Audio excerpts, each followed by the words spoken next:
પછી તમારા મા બાપ ગમે તેવા હોય, તમારું હારું ગાતા હોય કે ના ગાતા હોય, તમારું હારું બોલતા હોય કે ના બોલતા હોય, પણ છતાંય તમે કદાચ પુરુષ તરીકે તમારું કર્તવ્ય મા બાપની સેવા કરવી અને એમનું ભરણ પોષણ કરવું એ તમારી જવાબદારી છે.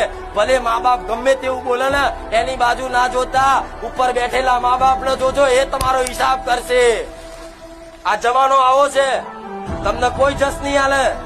તમે ગમે તેટલા હારા કદાચ રહેશો ને, 4 ભાઈ હશો ને 4 માંથી તમે એકલા જ તે મા બાપ ની સેવા કરતા છો, મા બાપ નું ભલું વિચારતા છો ને, એ જ મા બાપ તમારું બહાર જઈ અને તમારું જ ખોટું ગાતા હશે. આજનો જમાનો એવો છે, આજની માયા એવી છે, તમને જસ નહીં હાલે એટલે તમે દુઃખી થાવ કે હારું આટલું બધું એના હાથર કરું છું, મને થોડી મને જસ નહીં હાલતા, મારી ખોટી વાતો કરે છે.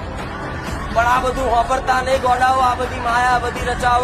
પણ તમારે તો તમારા કર્તવ્યનું પાલન કરે. ભલે મા બાપ મને કાઢી મેળતા ને તો નાક વગરનો લખતો થઈને તેમની સેવા કરી, નો બનીને સેવા કરીશ.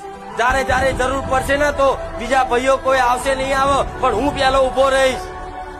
ભલે તમારા જોડે પૈસા ના હોય ને તો મારા જેવી માતાને પ્રાર્થના કરજો, તમારા બેંકના ખાતામાં ના નાખ્યાલો જ મને મેળવીને કહેજો.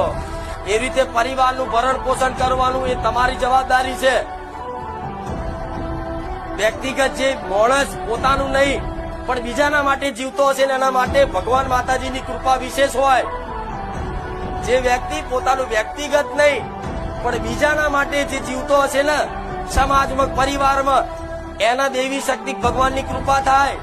અને એવી અઢળક કૃપા થાય ને કે તમને માધ્યમ રાખી તમારી માં તમારા પરિવારનું નહીં, તમારા કુટુંબનું નહીં, છેક સમાજ સુધી તમારો ડંકો વગાડી દે.